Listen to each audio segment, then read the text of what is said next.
આજે આપણે બનાવી રહ્યા છીએ પહાડોની ખાસ સુગંધ અને સ્વાદ ધરાવતું એવું પહાડી મીઠું.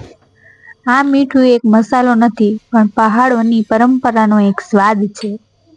સૌ પ્રથમ આપણે ધીમી આંચ પર જીરું, ધાણા અને અજમાને શેકી લઈએ છીએ અને પછી એને ઠંડુ થવા દેવાનું છે.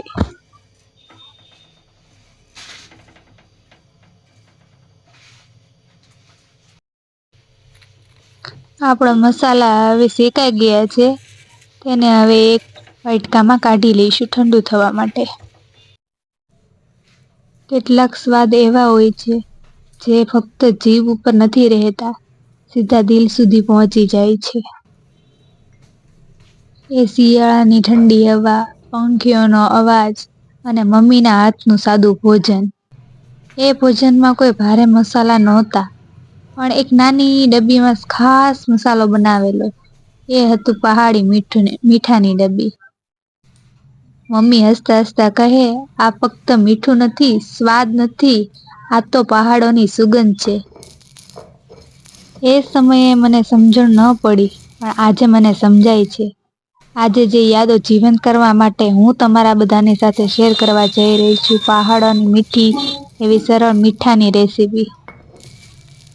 આપણે પથ્થર ઉપર ધાણા, જીરું અને અજમાને સરસ રીતે પીસી લેવાનું છે. મારા છોકરાને પણ પીસવાનું મળતું જોઈ સાથે મને કામ કરાવે છે.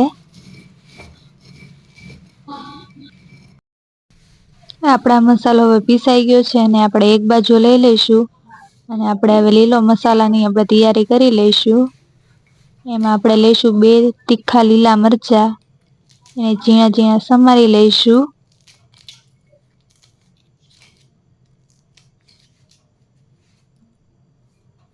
હવે આપણે લઈ લઈશું લીલું લસણ, એને પણ આપણે સરસ રીતે ઝીણું ઝીણું સમારી લઈશું.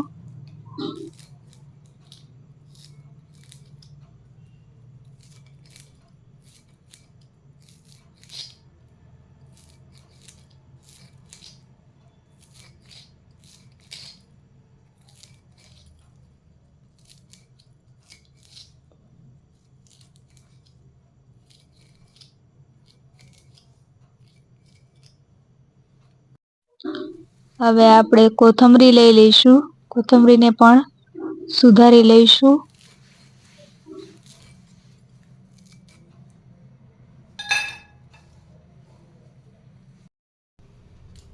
મરચાં, લસણ અને કોથમરીને આપણે સરસ રીતે પીસી લેવાનું છે, એટલે જે કોથમરીનો મરચાંનો જે સ્વાદ છે એ ઉભરીને બહાર આવી જાય. આ પીસવાની પદ્ધતિ એટલી સરસ છે કે જ્યારે હું આ બધું પીસતી હતી ત્યારે અમારા આખા ઘરની અંદર સુગંધ ફેલાઈ ગઈ હતી.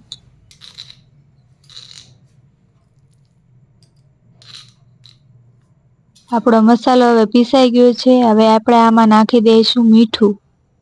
મીઠાને પણ મસાલા સાથે પીસી લેવાનું છે, એટલે બધું એક રસ થઈ જાય. અને પછી જે પહાડી નમકનો જે સ્વાદ આવે છે પહાડી મીઠાનો, એની તો હું તમને શું વાત જ કહું.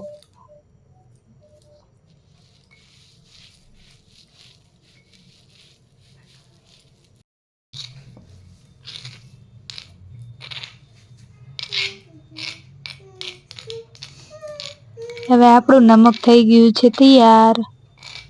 ગુજરાતીમાં આપણે કહીએ મીઠું. પહાડી મીઠાનો સ્વાદ લેવા માટે આવી જાવ મિત્રો. આ મીઠું જ્યારે ફળ પર છાંટો કે કાકડી પર કે દહીં ઉપર ઉમેરો ત્યારે સ્વાદ જ બદલાઈ જાય છે, પણ લાગણી તો એની એ જ રહે છે. મમ્મી કહેતા હતા કે સાદું ખાઓ પણ દિલથી ખાઓ. આજે આ પહાડી મીઠું મને એ જ શીખ આપે છે કે ઝડપભરી દુનિયામાં જ્યારે બધું જ ફટાફટ છે, એવું કંઈક બનાવવું કે જે ધીમે ધીમે બને.